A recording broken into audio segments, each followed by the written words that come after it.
Did you ever notice that sometimes songs transport you to a different era? Here are 3 examples.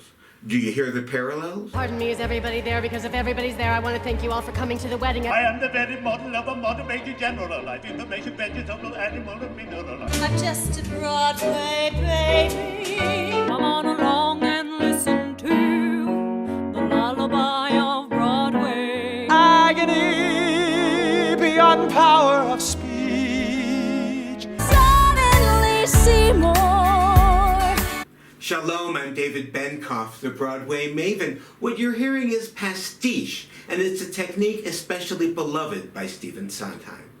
Pastiche is a creative work that imitates the style of another period or artist, often as a tribute. For instance, a modern song that sounds like a 1940s swing tune or a French cabaret number. It differs from a parody in that it's a respectful homage instead of mockery. Sondheim did write parodies, Not Bobby and Jackie and Jack. but much more often this master of musical theater brilliantly used pastiche to evoke different eras and genres, enriching his storytelling. This video will look at 5 examples that cover vastly different genres: girl vocal groups, folk ballads, 1920s Broadway, melodramatic duets, and patter songs.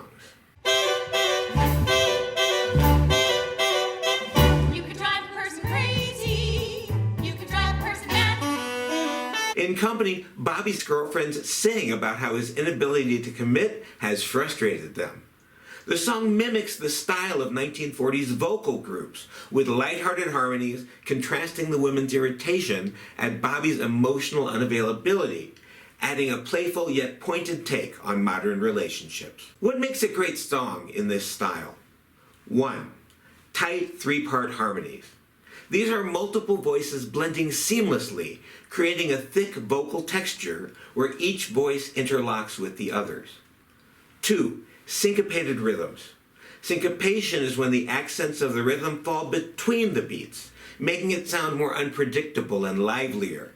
That creates a swing feel that's catchy and upbeat, pulling listeners into a groove. 3. Playful, rapid-fire lyrics. The fast delivery not only adds humor, but shows off the performer's vocal agility. Boogie Woogie Bugle Boy, made famous by the Andrews Sisters during World War II, is one of the most iconic examples of close harmony swing.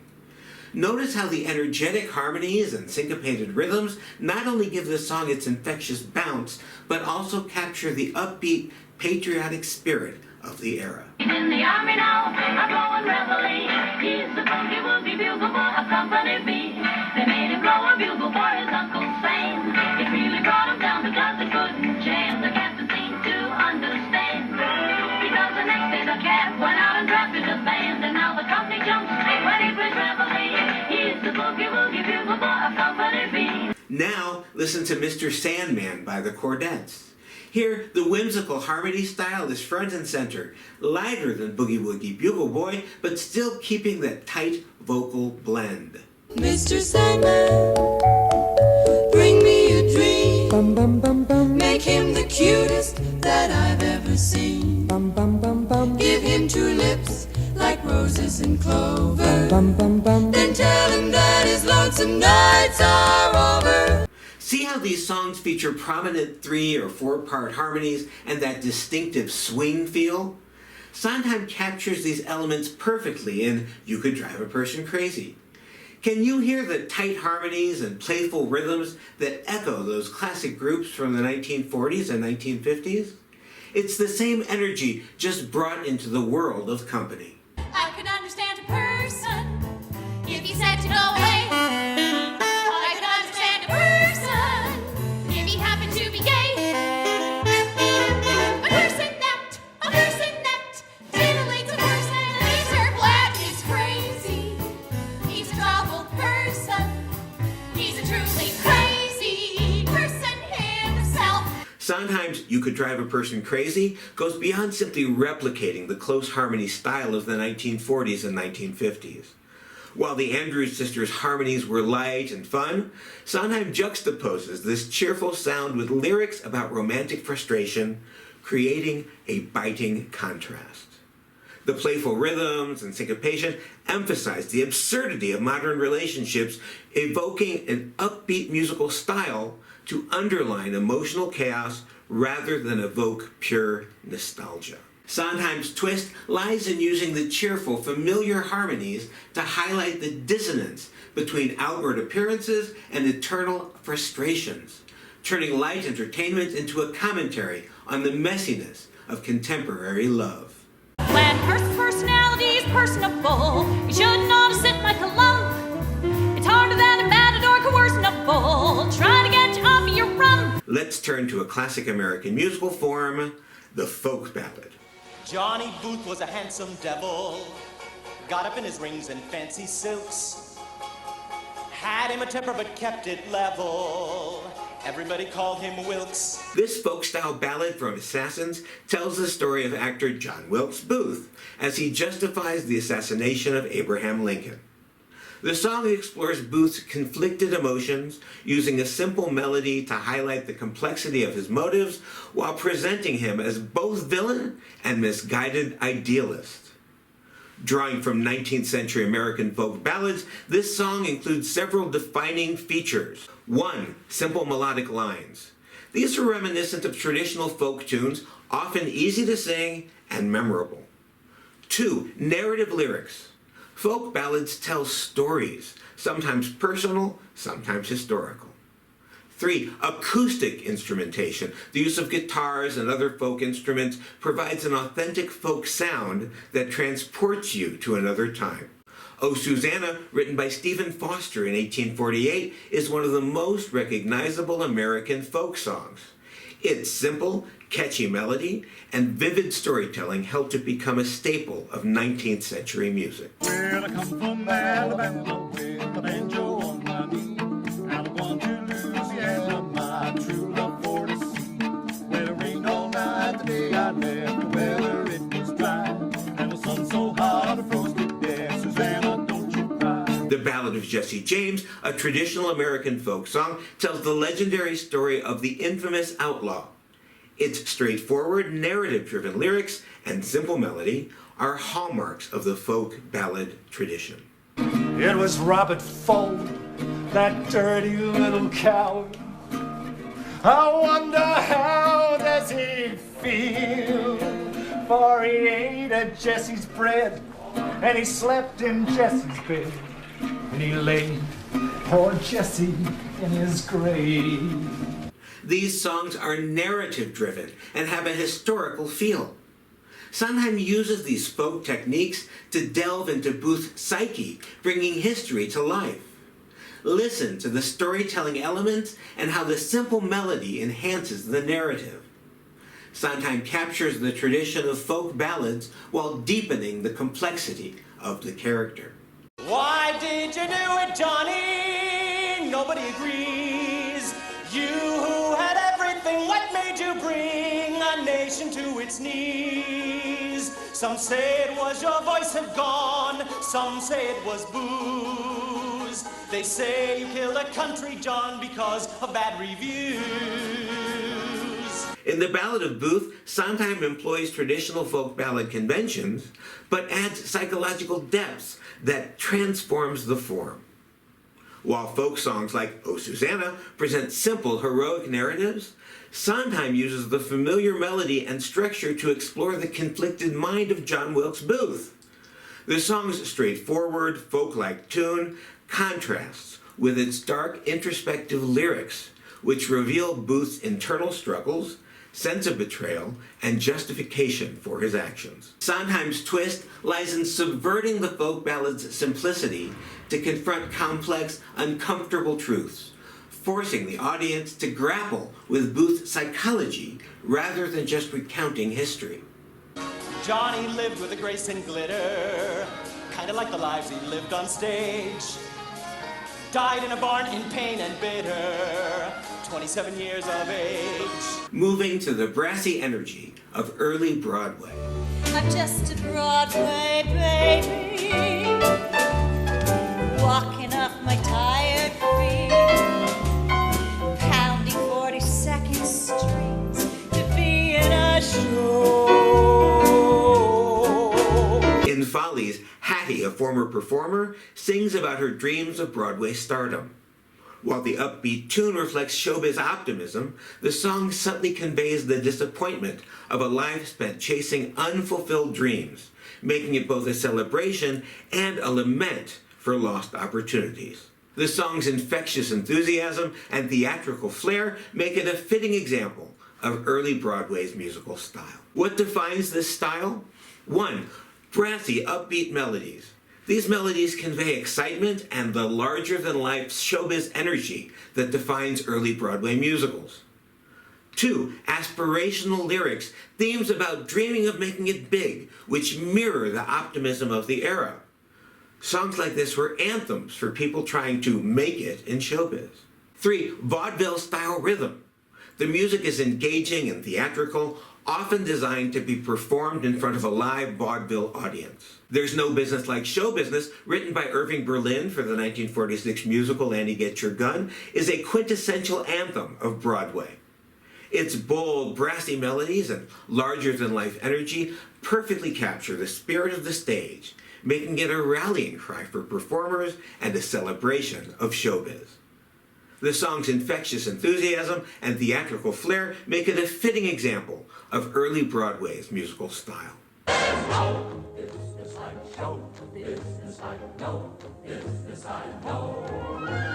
Everything about it is appealing. Everything the traffic will allow. Nowhere can you get that happy feeling when you are stealing that extra bow. Lullaby of Broadway, composed by Harry Warren with lyrics by Al Dubin for the 1935 film Gold Diggers of 1935, is an iconic tribute to the vibrant nightlife and excitement of New York's theater district. Its catchy, rhythmic melody and classic showbiz energy embody the glitz and glamour of Broadway, much like the aspirations and dreams conveyed in songs like Broadway Baby.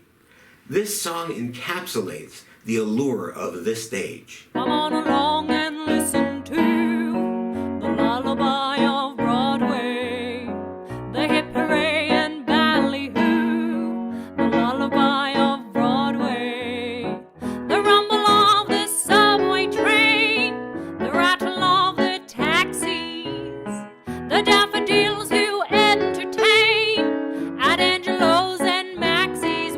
These songs embody early Broadway's optimism. Sondheim mirrors this by using brassy orchestrations, upbeat melodies, and aspirational themes in Broadway Baby. Listen again and notice how Sondheim captures that classic Broadway spirit, but with a twist that brings out the personal longing of the character.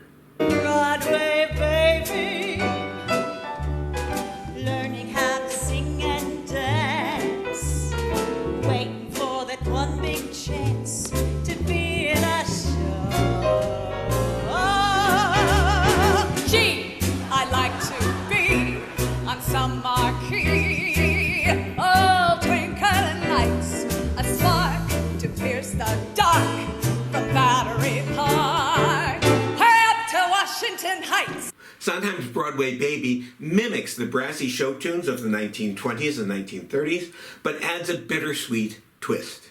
While songs like There's No Business Like Show Business celebrate pure showbiz optimism, Sondheim's version exposes the underlying struggle and desperation driving the character's ambition. The lively, upbeat melody contrasts sharply with the harsh realities of aging and unrealized dreams, transforming a traditional showbiz anthem into something more introspective. Sondheim's twist is using the familiar, energetic Broadway style to reveal the personal cost of relentless ambition, turning celebration into reflection on the sacrifices behind the glitz. A great big Broadway show.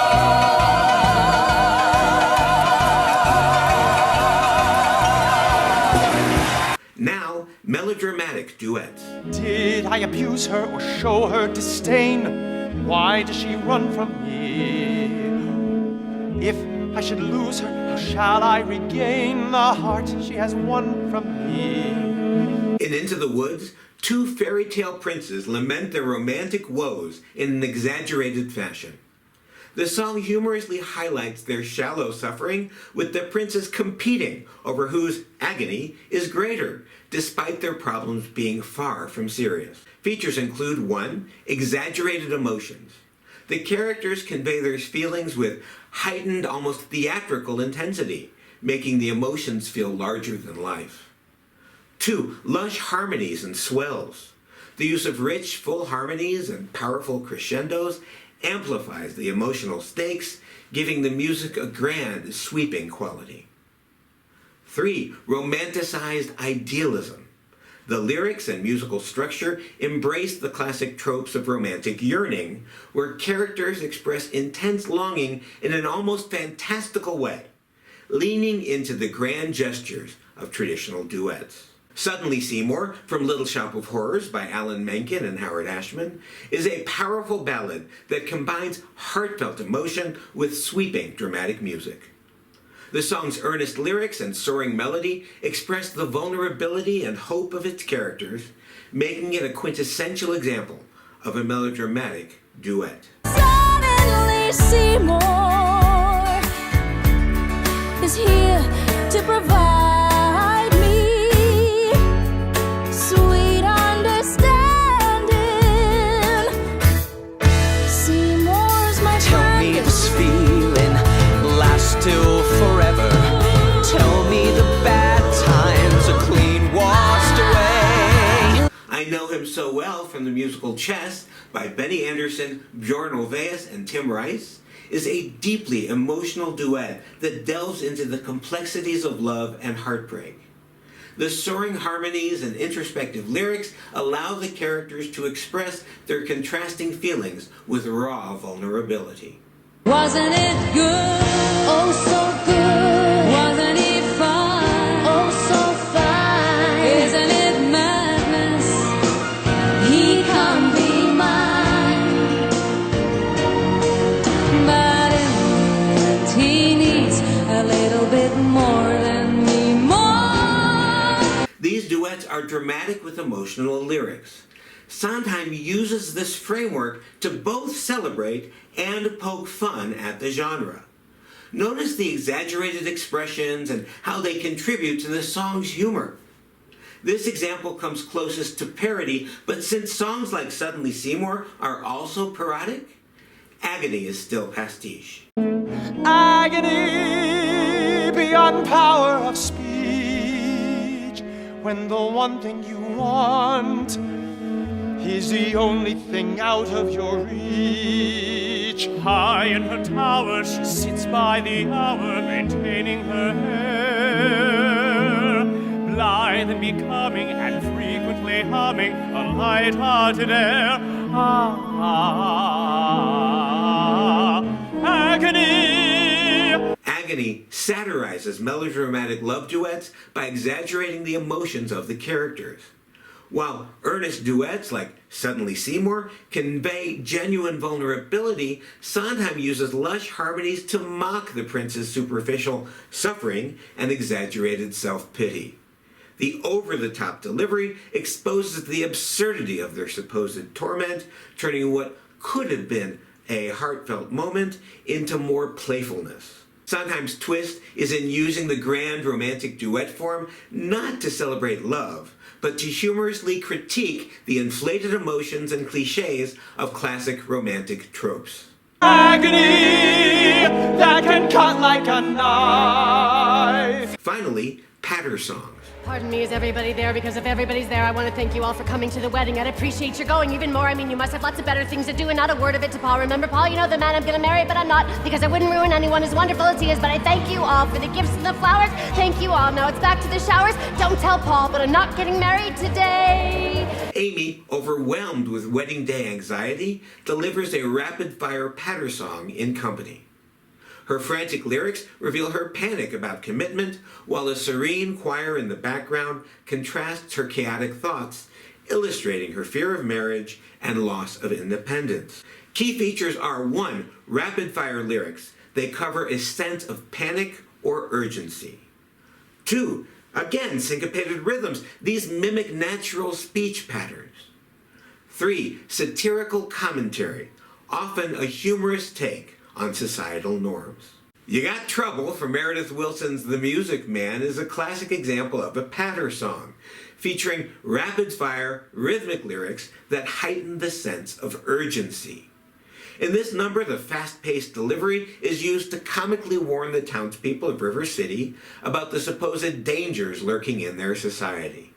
The song's quick tempo and sharp wit reflect the anxieties of the time, much like Sondheim's Getting Married Today, where rapid lyrics convey a character's overwhelming panic and societal pressure. And the next thing you know, your son is playing for money in a pinchback suit and listening to some big out-of-town Jasper, hearing him tell about horse race gambling. Not a wholesome trotting race, no, but a race where they set down right on the horse. I Am the Very Model of a Modern Major General from The Pirates of Penzance from Gilbert and Sullivan is one of the most famous patter songs in musical theater, known for its quick, articulate lyrics and sharp satirical wit. The song humorously pokes fun at the Major General's supposed knowledge, using rapid, tongue-twisting lyrics to showcase both the absurdity of his self-importance and the performer's vocal dexterity. I am the very model of a modern major general. I've information, vegetable, animal, and mineral. I know the kings of England and I quote the fight historical from Marathon to Waterloo in order categorical. I'm very well acquainted with matters mathematical. I understand equations, both the simple and quadratical. About binomial theorem, I'm teeming with a lot of news, with many cheerful facts about the square of the hypotenuse. Patter songs feature rapid delivery and clever lyrics. Sondheim elevates this by incorporating modern themes. Can you feel the anxiety conveyed through the fast-paced lyrics? Listen, everybody, look, I don't know what you're waiting for. A wedding, what's a wedding? It's a prehistoric ritual where everybody promises fidelity forever, which is maybe the most horrifying word I've ever heard, and which is followed by a honeymoon where suddenly you realize You settled with it and want to kill me, which you should. So listen, thanks a bunch, but I'm not getting married. go have lunch because I'm not getting married. You've been grand, but I'm not getting married. Don't just stand there, I'm not getting married. And don't tell Paul, but I'm not getting married today. So can't you go? Why is nobody listening? Goodbye, go and cry at another person's wake. If you're quick for a kick, you could pick up a christening. But please, on my knees, there's a human life at stake. Sondheim elevates the classic patter song in Getting Married Today by using it to express genuine modern anxiety. While traditional patter songs like You Got Trouble are witty and comedic, Sondheim's rapid-fire lyrics embody the character's overwhelming panic about marriage. The song's frenetic pace mirrors her spiraling thoughts, transforming the typically lighthearted form into a powerful tool for emotional depth and societal critique. Sondheim's twist is in repurposing the humorous rapid-fire delivery of the patter song to convey real psychological distress, adding layers of meaning to what is often just a showcase of lyrical dexterity. With this ring, But I'm not getting married. I thee wed. I'm not getting married. Let us pray, but I'm not getting married today.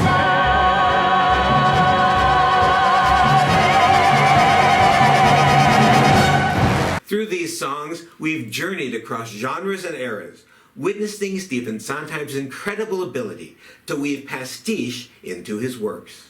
From the close harmonies of the 1940s to the melodramatic duets of musical theater, Sondheim not only honors these styles, but also makes them his own. So the next time you listen to a Sondheim musical, see if you can spot the pastiche and appreciate the layers of artistry involved. I hope you've enjoyed this look at 5 examples of pastiche in Stephen Sondheim's work. In the next video, we'll look at 5 more pastiche songs. A Paris from Follies, A Weekend in the Country from A Little Night Music, Everybody Ought to Have a Maid from Forum, Barcelona from Company, and Losing My Mind from Follies. See you then. Don't forget to like and subscribe. MARQUEE is a free weekly Broadway appreciation newsletter with essays, reviews, piano talks, Broadway blasts, quizzes, and more. Sign up for the complimentary or premium edition and learn about all classes and projects at thebroadwaymaven.com. And here's a video I think you'll like.